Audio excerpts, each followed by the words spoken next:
Morning, everyone, and happy Wednesday. It's time for another edition of PR Patter. I'm Julie Livingston, president of WantLeverage Communications. You know, over 3 decades, I have led marketing and communications teams for different organizations, as well as running WantLeverage Communications. And I have a virtual team of creatives that I work with. But one of the things that is so important is having a great creative partner. I'm so delighted today to welcome Christina Hagopian. Christina is creative director of Hagopian Ink, she's a creative director and has been running her award-winning creative agency for 2 decades now. Amazing. And Christina and her talented team specialize in brand strategy, graphic design, developing e-commerce sites, doing stellar email marketing that looks fantastic and really gains traction for you, and developing exciting brand experiences for leading luxury and lifestyle brands. Her clients have included PepsiCo, Lancome, Fret, Mercedes-Benz, Burberry London, and Madison Square Garden. How do you like that? Wow. That's an amazing list, Christina. Thank you. So welcome today to today's broadcast. You know, in your business, you've worked with so many different kinds of companies. And I want to mention the nonprofit work that you've done as well to luxury and lifestyle brands.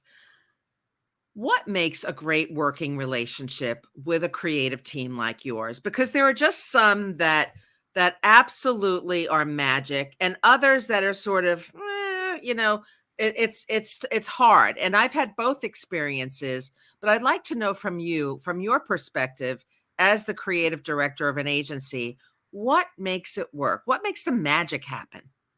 I've been on both of those teams, Julie, and I often think about what is the common thread, what makes both a good client and a good agency partnership.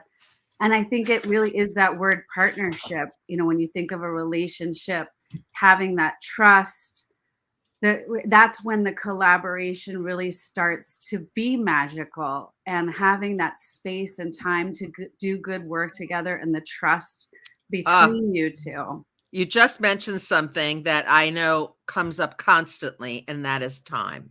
Yes. Yes. Because Yes. How many times have you gotten, the last minute call, like, we need this tomorrow, and you really do need time to strategize and think something through to deliver the best work. So talk about that for a minute. How time constraints play into this whole equation. You know, they always have that like Venn diagram of like good time, money, and it's true. There has to be that marinating process and that time for strategy. It's not only execution, you need that time for planning. And I always think about the best projects, and they've allowed for that time. And that's when you can be that real creative force together, where that client dialogue starts to happen and you start to brew about, well, what about this? And what about this? And bringing in that time to bake it really creates that stronger bond. Yeah. So, but what happens when you don't have the time? Look, we will always push and make a deadline and make it happen. It's, that's 20 years of experience that we've been able to do no matter what time you give us. But what makes good partnerships, what makes good projects, there have been the anomaly of like, wow, we just pulled that out of a hat. But at the end that's of the not day, optimal. When that happens. But it really needs that marinating time, I think. And that's time for strategy and dialogue. Yeah, I love that word, marinating time. Years and years ago, I had the great pleasure of seeing Billy Joel talk about his creative process. And he used that word exactly. He said, I like to let my songs, the ideas for my songs marinate and really, give it time to kind of develop into something fantastic. And that does take time. It's so true. I mean, I've thought, I read a lot about, the artist's way, or how, creatives are creative, right? And it's having that space and time to go for a walk, to, that time between the subconscious and conscious that real creativity happens. And when that is rushed, and then sometimes you need to step back and look at it and really have that moment to review together as a team. And it does take time. Yeah, and we're not talking about years, right? We're Not at talking all. about a reasonable professional amount of time to get something together. So, how do creative agencies make themselves invaluable to clients? I mean, what do you find are the magic things that you do that really ignite a great partnership with a company? I think creatives and creative agencies become invaluable when they become trusted advisors and strategic partners, when they're not just seen as the beautifiers of things, where you So when you could kind of act like more of an insider as opposed to an outsider consultant. Yeah. absolutely. Absolutely. When you become integrated with their brand, with their vision, with their brand identity and having that evolve over time. I've had clients where they'll call us or email us and show them something that they're working on, even if we're not touching it, and for our quote brand approval. And that means so much to us because it means that they've trusted us to when they go out on their own to do something, that they still see us as the brand advisory. And I think that's when you become invaluable, when you're ingrained in their DNA. I think it also, from my experience being the client, on the client side with a creative partner, I think once you develop that trust and you let a creative agency kind of in so that they really integrate into your team, they also have an opportunity to learn so much more about your organization and or the brand, because you're including them in meetings. You're sharing really vital information that will help them to do a better job. I agree with all of that. And it's all of those little nuances, right, that you may not think about when you're dealing with an outside Yes. consultant. But when you're under one roof, in a sense, Yes. that's where it happens. I know that I feel that with my clients now. And, I consult on public relations and LinkedIn marketing. And when I have that trust develop with a client and they consider me as an insider, wow, there are so many takeaways for me as a resource. They're giving me great stuff. And of course, it's proprietary, right? It's not anything that I share, but it really helps to inform my work for them on a much higher level. Absolutely. Absolutely. It's that give and take back and forth that's so important. How can clients be better partners to creative agencies? What do clients need to know so that they can work more effectively with organizations like yours? Well, we've talked about the time aspect. That's Yeah, what we yeah. overlooked with, but I think I know project management is not a sexy part of creating, but it's so necessary. And I've often felt that, having the right project plan and empowering that internal team to make decisions, making sure that there's maybe 2 to 3 maximum decision makers on a team. I find that when they have to go back to their internal team and there's maybe 5, 10 decision makers, that's when the waters get very muddy, and that's when all the creative concepts start to water down, and it starts to become, how many cooks in the kitchen can we throw in Yeah. and stir the pot.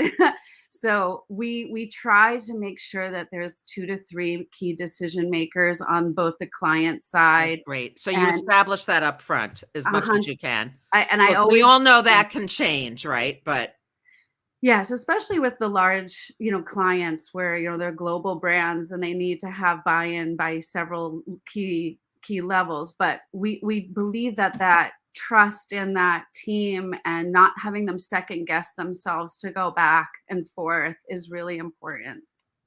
Yeah, no, I think I would imagine also, in addition to having to identifying the key decision makers, contact information, also setting up tools like having a Dropbox or, Oh, having absolutely. the systems in place to share large graphic files in your case, are really critical. Absolutely. Having an asset library that everyone can access and having it very organized. And so it just becomes a machine. But, and then you're not spending the time organizing, you're spending the time on the creativity. Tell me a little, can you share a few stories of, at 100,000 feet level, don't have to mention client names, but Sure.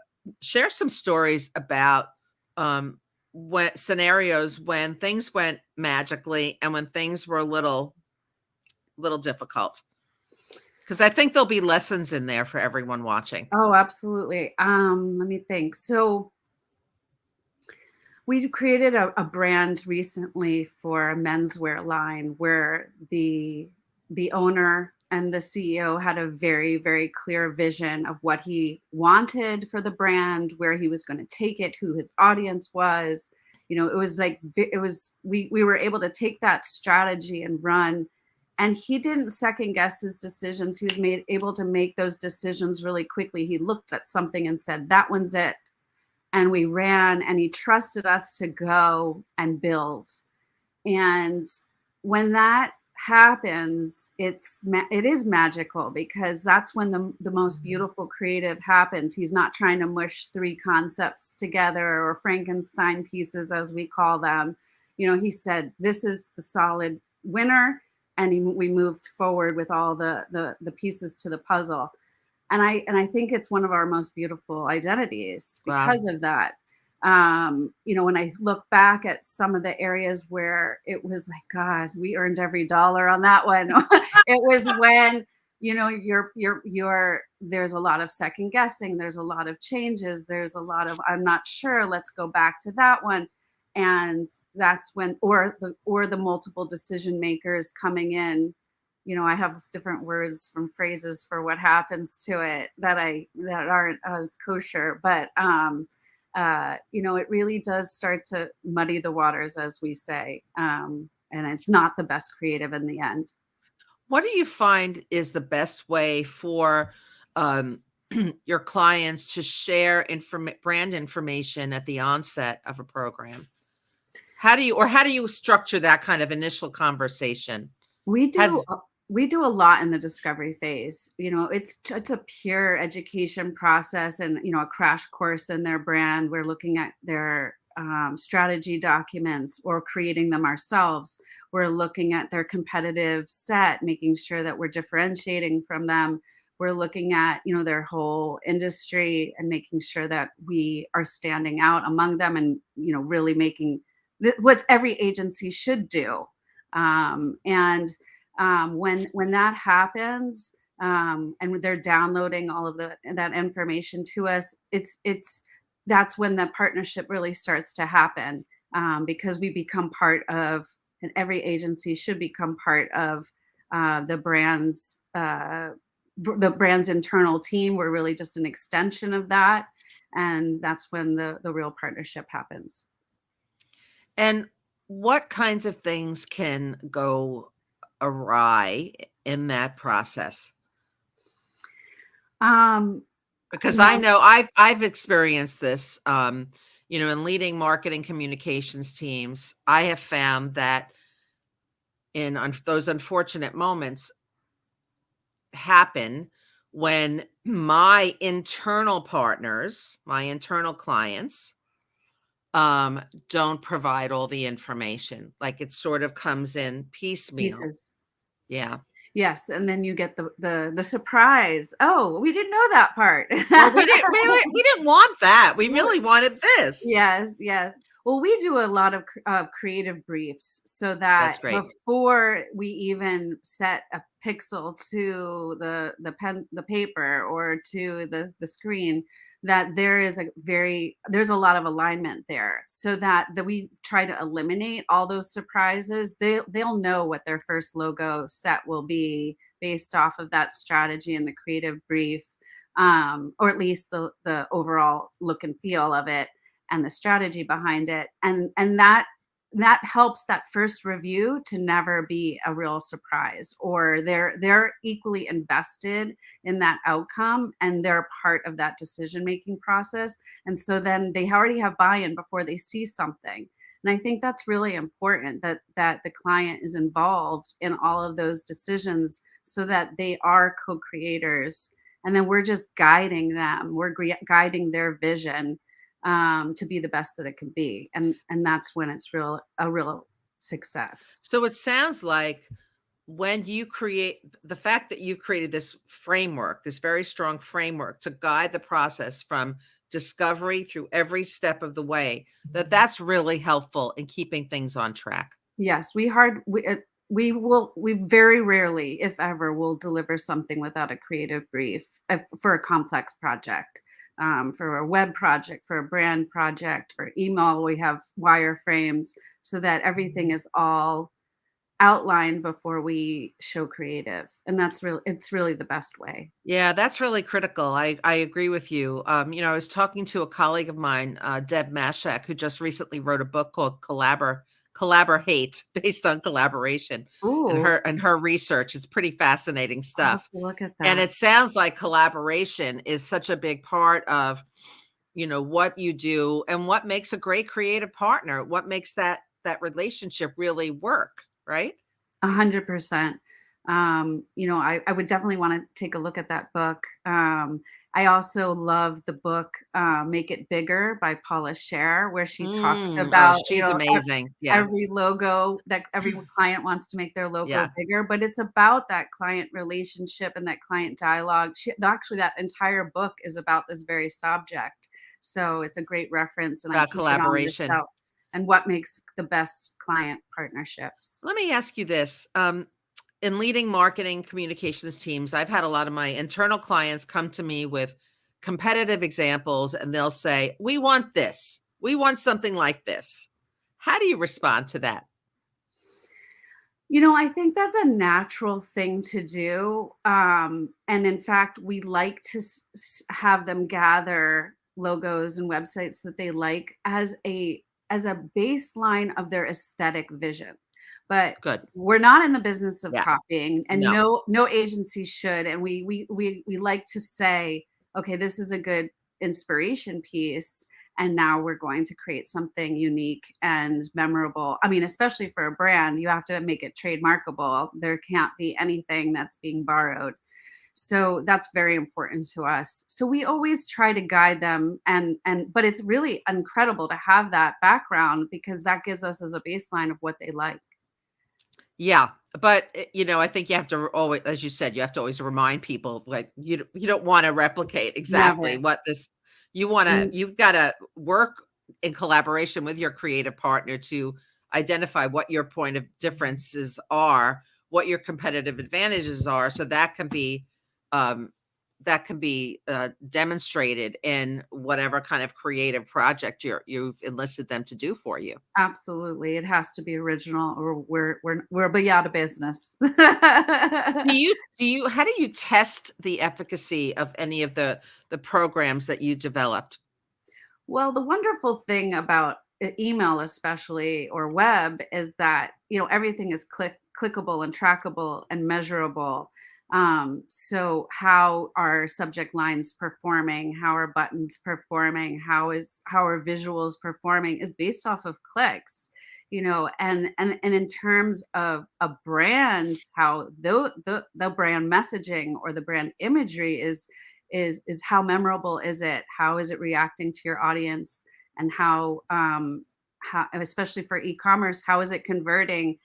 All those things are so measurable now in what we do, that success is both a feeling of how it's looking and feeling, Right. where everyone is really excited about it, and then how is it performing? And it has to do both. We're not here Yeah, just to beautify things. We're here for results. I love that. And I think, even smart, branding people and marketing people need to often be reminded of that. Yes. Absolutely. I mean, well, the one good thing is that usually the CMO levels or the CEO levels that, they want to see that. And so that's our head on the line of every project is how is it performing? And we want to make sure of that. Tell me about communication and collaboration and how you kind of have to read between the lines of when you're communicating back and forth with a client during this process.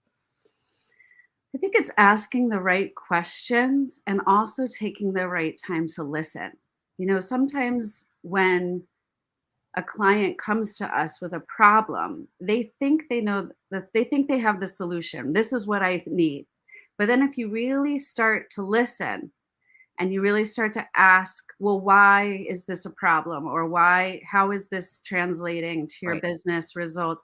You start to peel back the layers of the onion. It's like, wait a second, maybe it should be this, or maybe this is, have you thought about X? And then when that starts to happen, real solutions arise and emerge from that. And I think that that listening and Q&A portion where there might be a give and take or there might be some discoveries that happen, and that's also how you create your value too, because that's when you start to be a strategic partner, where you're making them question or think about things in a different way. So it's really that deeper kind of listening and Right. responsiveness. And something, and suggesting something that they had never thought about before.